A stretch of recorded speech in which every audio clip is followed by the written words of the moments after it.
네, 이번 시간은 시장의 주요 공시들을 살펴보는 공시 돋보기 시간입니다. 투자경제연구소의 한치호 연구원 나왔습니다. 안녕하세요. 네, 안녕하세요. 네, 금감원이 이 CB 그리고 네. BW 발행이 늘면서 이 주주 가치 훼손을 우려해서 네. 이 공시 제도를 개선한다고 합니다. 예, 주로 어떤 내용이죠? 네, 상장 기업이 대형 자산이라고 대형 납입이라고 이야기하죠. 네, 비상장 주식 같은 실물 자산을 취득하면서 전환사채나 신주 인수권 사채, 그러니까 네. CB나 네. BW 영어로만 얘기하다가 한글로 네. 다 얘기하려니까 좀 긴데 네, 이걸 발행하면서 이제 실물로 이제 취득하는 경우가 많다 보니까 예, 이게 이제 대용 납입이라고 그러죠. 그러니까 이게 비상장 주식 같은 경우는 이제 평가가 어떻게 돼야 될지 그 정확하지 않지 않습니까? 그렇죠. 그러다 보니까 많은 투자자들이 좀 헷갈릴 수 있다. 네. 투자자들 정보가 없다. 그래서 앞으로는 이런 것을 정확하게 정보를 좀 할 수 있도록 하자. 그리고 네. 또 한 가지는 이제 자산 종류나 평가 방법에 따라서 정보가 충분히 공시되도록 네. 공시 서식을 개선하겠다는 내용입니다. 음, 공시 서식을 개선하겠다는 내용을 보면 단순히 많은 분들이 공시 서식 개선하는 게 그냥 공시가 네. 바뀌는 거냐라고 내용이 바뀌는 거냐고 하겠지만 예, 서식 내용이 좀 더 구체화되기 때문에 네. 거기에 그 기재 사항을 더 자세하게 넣어야 되는 거죠. 그래서 지금 까지 투자자들이 그 CB나 BW에서 내재한 위험을 좀 없애기 위해서 네. 이런 서식을 변경하는 것으로서 정보를 좀 확대시키는 그런 게 되겠습니다. 네. 그럼 어느 정도나 이 상장기업 대용 납입의 이 사례가 증가하길래 이 금감원이 공시 서식을 개정해가면서 이 투자자 보호에 나서는 거죠? 저도 사실 오늘 준비하면서 깜짝 놀랐어요. 예. 저도 깜짝 놀란 게 네, 지금 금감원에서 이제 공식적으로 낸 보도 자료를 살펴보시면 네, 어느 정도나 실물 자산으로 하는 납입이 늘어났냐면 이게 실물 자산이라는 게 지금 말씀드린 것처럼 비상장 주식, 네. 그다음에 부동산, 그렇죠. 그다음에 무형 자산이라고 그러는데 여기 특허권도 들어가 있습니다. 바이오 기업들이 많이 예, 하죠. 특히 네. 이 특허권이라는 게 상당히 그 가치를 산정하기가 어렵잖아요. 그렇죠.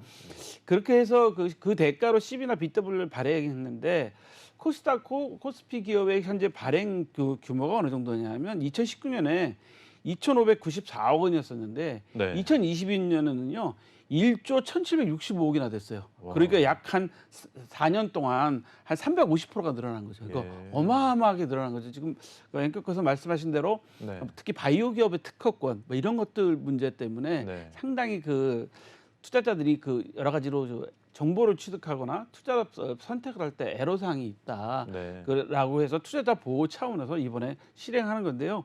금액을 봐서 아시겠지만 1조 원이 넘는 금액이기 그렇죠. 때문에 이거는 예. 상당히 투자자 보호를 위해서도 시급한 사안이었습니다. 네. 저희가 이전 코너에 이 주목 강소 기업을 하면서 네. 여기에 출연하신 이 중소기업 분들도 이제 인수가 될 때 네. 인수 금액을 뭐 10위로 주겠다, 주식으로 주겠다, 뭐 이런 사기도 당하신 분들도 계시더라고요. 그렇죠. 예. 네. 보니까 이 4년간 거의 말씀 주신 대로 350%가 네. 늘어난 셈인데 충분히 공식 강화를 할 필요성이 있어 보이는데 그 주요 내용을 좀 살펴보죠. 네, 내용을 보시면 이렇습니다. 지금까지는 주요 사항 보고에 그냥 그 기타 투자 판단에 참고할 사항으로 기재를 했어요. 대용 납입 내용을. 네. 근데 앞으로는 단순 그 대용 납입 사실만 기재할 게 아니라 네. 구체적인 내용을 그냥 단순하게 지금 말씀드린 것처럼 기타 투자 판단에 참고할 사항 이래 보니까 내용이 어떤 건지를 자세히 모르잖아요. 네. 그러니까 앞으로는 대용 납입 여부, 그다음에 어떤 형태의 자산이냐, 네. 거기에 대한 상세 내용을 기재하기 위해서 주요 사항 보고서 서식으로 개정을 했다고 합니다. 사실 이 대용 납입한다는 게 사실 나쁜 것도 아니고 뭐 네. 이렇게 사실 도덕적으로 뭐 문제가 되는 거다 뭐 그러진 않아 보이는데 네. 결국에는 이 정보가 부족하다는 거 그리고 또 가치가 제대로 측정이 됐냐라는 게 이제 주요 이 문제고 이슈 사항인 것 같습니다. 그렇다면 이 가치 판단을 위한 정보도 지금 확대를 하는 상황인 건가요? 그렇죠. 지금 말씀드린 것처럼 예를 들어 네. 부동산 같은 경우는 가치 판단이 좀 쉬워요. 그렇죠. 예를 들어서 아파트 같으면 뭐 현재 네. 실거래가가 있을 공시 것이고, 가격도 있고 그다음에 뭐 건물 그렇죠. 같은 경우도 네. 있을 것이고, 예. 그다음에 토지 같은 경우도 지금 말씀하신 것처럼 공시 가격이 있고 하기 네. 때문에 그 거의 문제가 없죠. 네. 그 부동산 같은 경우는. 그렇죠. 근데 지금 문제되는 게 두 가지죠. 지금 말씀하신 것처럼 비상장 주식을 어떻게 판단할 것이냐. 네. 그리고 그러다 보니까 비상장 주식에 대한 그 회사에 대한 그 실적이나 네. 그 비상장 주식 회사에 대한 내용을 알 수가 없잖아요. 그렇죠. 일반 분들은요. 예. 그래서 그런 부분이 하나 있고 네. 지금 말씀드린 것처럼 특허권 뭐 이런 것들인데 사실 이 지식재산권 같은 경우도 평가하기가 상당히 어렵습니다. 네. 이 기술, 이 특허 자체가 어느 정도의 그 가치를 갖고 있는 건지 알 수가 없죠. 그렇죠. 거기다가 영어권 같은 것도 있잖아요. 그럼 그렇죠. 영어권은 더더군다나 이 평가하기가 이게 정말 객관적인 판단을 받아야 되는 부분인데 네. 알 수 없다 보니까 만약에 이런 식으로 그 대용 납입을 계속적으로 허용해주고 아까 말씀드린 것처럼 현재 한 4년간 4배나 지금 증가한 이런 상황이라면 네. 대용 납입이 하는 상황에서 부실이 좀 될 가능성이 많은 거죠. 네. 그래서 이번에는 확실하게 개선을 하겠다. 네. 그래서 개선 내용 잠깐 그 표를 좀 보시면은요. 네. 어느 정도나 이제 서식이 바뀌냐 하면 그 지금까지는 그 현금이냐? 그러니까 현금일 경우는 문제가 없었잖아요. 그렇죠. 근데 예. 현금이냐 기타 사항이냐를 명확하게 표시를 해주게끔 돼 있고요. 네. 그다음에 나머지 이제 그 예를 들어서 기타인 경우에는 뭐 어떤 형태의 자산냐를 구체적으로 나타내주게 돼 있습니다. 네. 그렇다면 이렇게 서식이 바뀌면서 네. 어떤 기대 효과가 좀 있을까요? 저는 일단은 투자자 보호 측면에서는 최고로 좋은 것 같아요. 왜냐하면 현재 네. 그 어떤 특정한 회사에 투자하고 계신 분들이 CB나 BW처럼 발행할 때 네. 특히 이게 대용 납입을 할 때 어떤 내용인지 모르시는 경우가 많거든요. 네. 그 예를 들어서 뭐 그냥 비상장 주식 어느 회사 주식 그러면 그분들이 그 회사 정보를 찾기가 어려워요. 그렇죠. 우리나라는 외국과 달리 그 정보가 많이 노출되어 있지 않습니다. 네. 저도 외국 기업들의 그 의뢰를 받아서 평판 조회를 많이 해보는데 예. 싱가포르나 미국 같은 경우에는 주주 명세까지 다 오픈이 돼 있거든요. 근데 예. 우리나라는 알 수가 없어요. 아. 우리나라는 그냥 알 수 있다는 정도가 그냥 회사의 명과 그냥 사업자 번호, 등기부등본. 그 신용평가 회사에 들어가도 거기서 공개가 돼 있어야지 알 수 있지 공개돼 있지만 모르거든요. 예. 근데 앞으로는 이제 확실하게 이제 평가를 해서 지금 나오시는 표처럼 저렇게 현금이냐 기타냐고 표시해주고 그다음에 만약에 기타로 표시하게 될 경우에는 네. 어떻게 이제 표시를 하게 되냐면 다음 표를 아마 넘겨주시면 될 텐데요. 납입 자산이 뭐냐? 그다음에 상세 내역이 있고요. 네. 그다음에 이제 평가 방법도 이제 나타나죠. 예를 들어서 비상장 주식이면 어떻게 평가했느냐라게 나타나게 될 거고요. 그다음에 납입자산이 비상장 회사의 주식 또 주식까지 사채인 경우에는 네.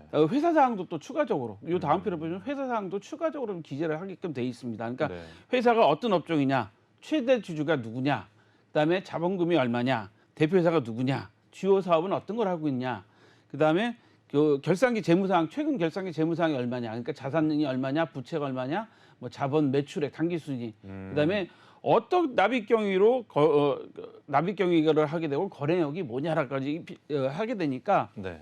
많은 분들이 서식 바꾸는 거 하나 가지고 뭐 무엇을 이룰 수 있겠냐라고 하시겠지만 네. 사실 이 서식을 다 채워야 되기 때문에 네. 아시다시피 공시할 때 이 서식 공시 내용이 허위가 될 경우는 엄하게 처벌받잖아요. 그렇죠. 예, 그렇기 때문에 이게 상당히 소액주주 특히 투자자 보호를 위해서는 상당히 의미가 있는 공시 개정이다라고 말할 수 있습니다. 네.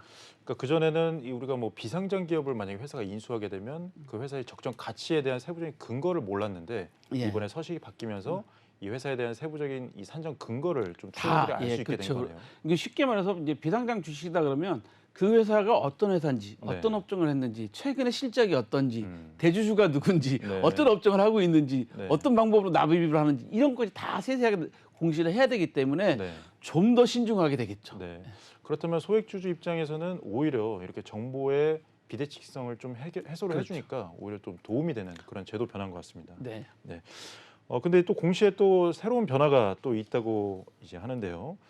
이번에도 이 공시 규정이 바뀐 것이 있다는데 대형 상장사가 해야 할 공시가 또 추가가 된 게 있다면서요? 네. 지금 현재는 그 대형 공시를 하면 영문으로 공시를 하지 않습니다. 네. 영문으로 변환하거나 자동 변환하는 거는 기업의 자율에 맡기고 있기 때문에 그렇게 하지 않고 있는데요. 네. 내년부터입니다. 이거는 내년부터는 네.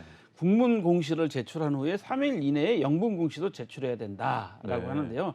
이것은 금융당국이 우리나라 기업들이 이제는 그 많은 외국인들한테 투자를 받고 있기 때문에 네.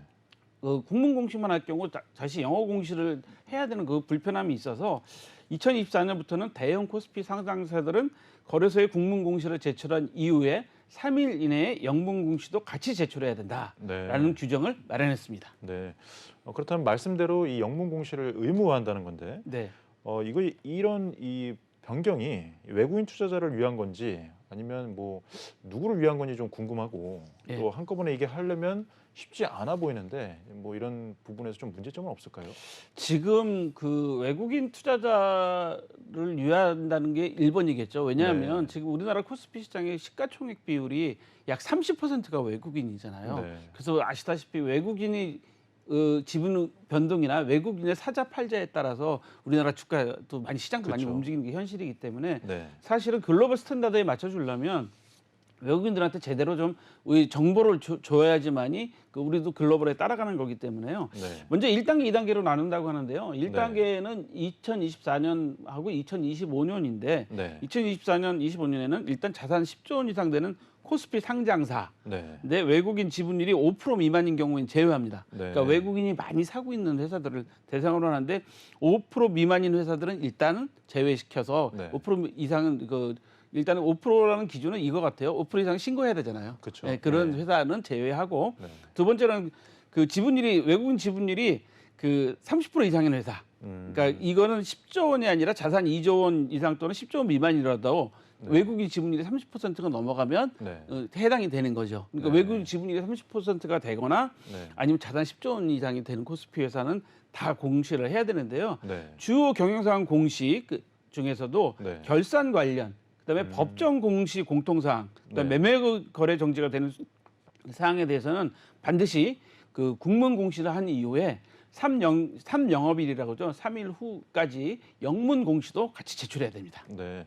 그러면 내년부터 이 자산 10조 이상이면 시행을 해야 되는데 네. 말씀하신 2단계는 2026년부터 네, 그렇죠. 시작한다고 말씀하셨는데 그 기준이 좀 궁금합니다. 네. 2026년부터는 자산 2조 원 이상은 모두 다 확대가 됩니다. 네. 근데 다만 이제 어떤 내용을 공시를 할 거냐라는 내용은 예. 1단계를 저는 시행을 해보고 예. 1단계를 시행을 해보고 사실 외국인들이 불편함을 느낄 수도 있고 민원이 생길 수도 있습니다. 그렇죠. 왜 외국인들이 생길 수 있냐면 외국인들도 우리나라에 투자를 많이 하고 있기 때문에 또 외국인들이 우리나라에 많이 투자를 해주면 글로벌 스탠다드가 되고 우리나라도 좋은 거기 때문에 네. 그 1단계, 2단계를 운영해보고 확대를 한다고 하는데요. 네.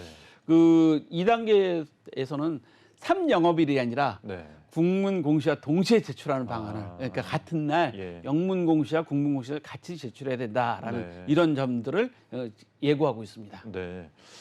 그렇다면 이게 아무리 대기업이라도 이게 영문 번역이다 보니까 아무래도 좀 오류가 생길 수 있고 이 초기 시행에는 좀 문제가 좀 발생할 수 있을 것 같은데 이 관련해서 좀 대책이 좀 있나요? 그렇죠.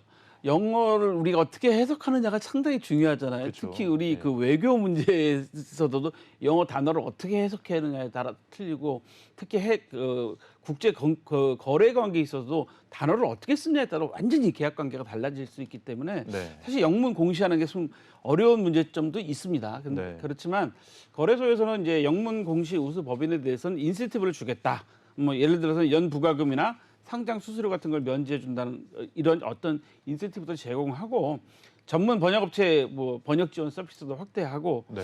그다음에 영문 공시 가이드라인도 같이 마련할 것 같아요. 예. 그걸 같이 해야 될 것 같습니다. 그렇죠. 그리고 중요한 것은 이제 영문 공시 교육을 좀 해야 되겠죠. 직원들한테. 네. 근데 여기서 이제 영어의 중요성이 또 나오게 되는데 네. 영문 공시 교육도 좀 강화해야 되고요. 네. 또 영문 공시 플랫폼도 다시 만든다고 합니다. 다트나 예. 지금 그 거래소의 카인드 같은 경우에 네. 공시가 올라오고 있는데도 그렇죠. 영문 공시 플랫폼을 다시 만든다고 하는데요. 네. 뭐 자동 변환을 하는 방법. 요즘에는 워낙 AI나 자동 번역이 발달돼 있으니까 예. 자동 변환하는 것들도 좀 확대해 보고요. 네. 그다음에 그 검색할 수 있는 기능, 단어로 검색할 수 있는 기능이나 네. 지금 말씀드린 것처럼 AI 기반으로 기계 번역도 활용할 수 있는 것들을 준비한다고 하니까 예. 중요한 거는 지금 2, 4분기가 시작됐지 않습니까? 예. 2, 4분기가 시작됐는데 미리 예고를 해줬단 말이에요. 예. 미리 예고를 해줬고 앞으로 준비할 수 있는 게 9개월 정도 되고 예. 그다음에 1단계, 2단계를 단계적으로 낮춰서 하기 때문에 네. 이거는 충분히 지금도 사실은 했어야 하는 그런 공시인 것 같은데 좀 늦은 감이 있습니다. 네. 그렇다면 이 영문 공시를 통해서 이 기대되는 효과가 있을 텐데 어떤 게 좀 있을까요? 저는 그 외국인 투자 환경이 확실히 개선이 될 거라고 보여져요. 네. 외국인 투자 환경이 확실히 개선이 되면 외국인들이 당연히 투자하고 싶어지겠죠. 그렇죠. 그다음에 투자를 하려는 그 리스트에 많이 올려주겠죠. 네. 그렇기 때문에 저는 이번 기회에 우리 시장도 글로벌 그 경쟁력을 좀 가져야 되겠다. 그리고 글로벌 스탠다드로 좀 가야 되겠다라는 네. 생각을 갖기 때문에 아마 지금 아까 말씀드린 것처럼 약 전체 시가총액의 2020년 말로 약간 30.8%, 그러니까 31%가 외국인 지분이에요. 네. 외국인 지분에 따라서 우리나라 시장도 출렁일 정도로 큰 적이기 때문에 상당한 효과가 있을 거라고 기대됩니다. 네. 또 세 번째 또 제도 변화에 대해서 또 얘기를 나눠봐야 될 것 같은데요.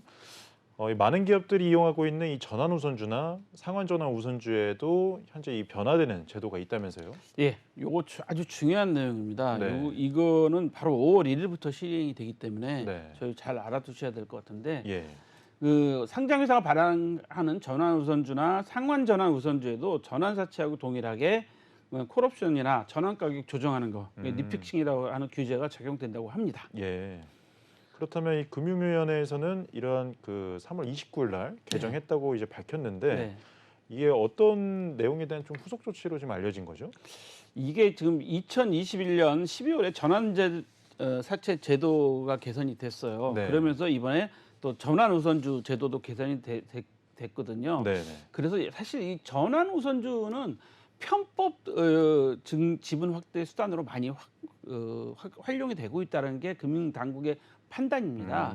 네. 그래서 그러지 말고 이제는 그럼 전환 우선주도 전환사채처럼 정확하게 그 제도를 좀 만들어 주자. 그래서 콜옵션도 해주고 그다음에 네. 전환 가격을 조정하는 것을 규제를 하겠다라고 네. 하는 겁니다. 그렇다면 주요 내용을 좀 한번 살펴보죠. 이 개정 네. 내용은 좀 어떤 게 있을까요? 일단 콜옵션 규제를 합니다. 예. 콜옵션 행사 한도를 제한하고 공시 의무를 부과하는데요. 네. 행사 한도는 최대 주주 및 특수관계인에게 콜옵션 부여한 상환 우선주에 발행하는 경우에는 콜옵션 행사 한도는 전환 우선주 발행 당시 지분율로 제한한다. 그러니까 처음에 전환 우선주 발행 당시의 지분율로 제한하겠다라는 게 첫 번째고요. 예. 그것을 공시하겠다. 그다음에 제3자에 대한 콜옵션 행사를 하거나 그다음에 제3자 그 상장 법인이 제3자에게 매도할 경우에 그러니까 그 갖고 있는 것을 매도할 경우에는 네. 그다음에 발행회사에 공시 의무를 부과하겠다는 거죠. 그러니까 네. 지금 콜옵션으로 상환할 때 당시에 지분 관계가 예를 들어 상환우선주 같은 경우 지분이 바뀔 수 있잖아요. 예. 그것을 발행 당시에 그 지분율로 제한을 하고 네. 그다음에 매도를 하거나 그다음에 그 매도를 삼자한테 콜옵션을 행사할 경우에 예. 그럴 경우에는 무조건 공시를 하게끔 하게 되는 거죠. 네. 그러니까 많은 분들이 이제 정보에 좀 비대칭성들을 벗어날 수 있겠고요. 네. 두 번째는 이제 리픽싱 규제죠. 이거는 지금 드린 것처럼 이제 전환 가격 조정하는 건데 네. 상장회사가 전환우선주를 3호로 발행하는 경우에는 주가 상승 시 전환가액 상향 조정을 의무화합니다. 네. 그러니까 그 여기서 3호라는 것은 그 여러 사람이 아니라 그냥 몇몇 사람들한테 그쵸. 이렇게 모으는 거잖아요. 만들어서. 예, 그런 예. 경우에는 그러니까 지금까지는 전환 가격이 고정돼 있을 경우에 주가가 상승하면 네. 이 대주주가 전환 가격을 싸게 해서 지분을 확대할 수 있었잖아요. 근데 주가가 상승하면 네. 전환 가격을 조정하는 것을 의무화하게 한다는 거죠. 네. 기존에는 이 전환가가 하락하는 걸로 이렇게 조정해서 많이 그렇죠, 지분을 그렇죠. 올렸었는데 근데 이제 이 그렇죠. 반대 경우도 이제 예. 정리를 해서 예, 하겠다는 거죠. 거네요. 예. 그렇다면 이렇게 규정이 바뀌면서 기대되는 효과는 좀 뭐가 있다고 보십니까? 일단 저는 그 대주주가 예. 편법적 지분 확대에 이용되는 게 좀 억제될 것으로 보여요. 이거 악용하는 거거든요. 그렇죠. 저도 상환 우선주, 상환 전환 우선주 이런 예. 것들을 이용해서 네. 대주주들이 자기들의 그 지분을 편법적으로 늘리는데 지분을 늘리는 건 괜찮은데 예. 정당한 가격으로 행사해서 늘리는 거는 괜찮지 않습니까? 그렇죠. 근데 이거는 네. 전환 우선주 같은 경우서 가격을 좀 싸게 해서 하는 그렇죠. 그런 경우가 있었기 때문에 네. 그게 좀 억제되기 때문에 일반 주주들의 권리가 좀 보호되고 네. 시장 발전에 좀 효과가 있기 때문에 더더군다나 5월 1일부터요. 공표되고 한 달 후부터 시작되니까 5월 1일부터 바로 다음 되는데 달이네요. 5월 1일부터 이사회가 발행한 발행을 결정한 전환 우선표도 적용되니까 네. 한 달 남았습니다. 네. 그래서 좀 더 시장이 좀 더 투명해지고 깨끗해지는 것 같습니다. 네. 오늘은 이렇게 이 금융당국의 이 공시와 관련된 뉴스를 좀 전해드렸는데요. 첫 번째가 대용납입, 그리고 예. 두 번째가 영문공시, 세 번째가 이제 전환우선주 규제인데 결국에는 이것이 하나로 어떤 의미가 있을지 좀 정리 좀 부탁드리겠습니다. 저는 우리나라 증시가 점점 선진화돼가고 있다. 네. 그 다음에 공정해지고 있다.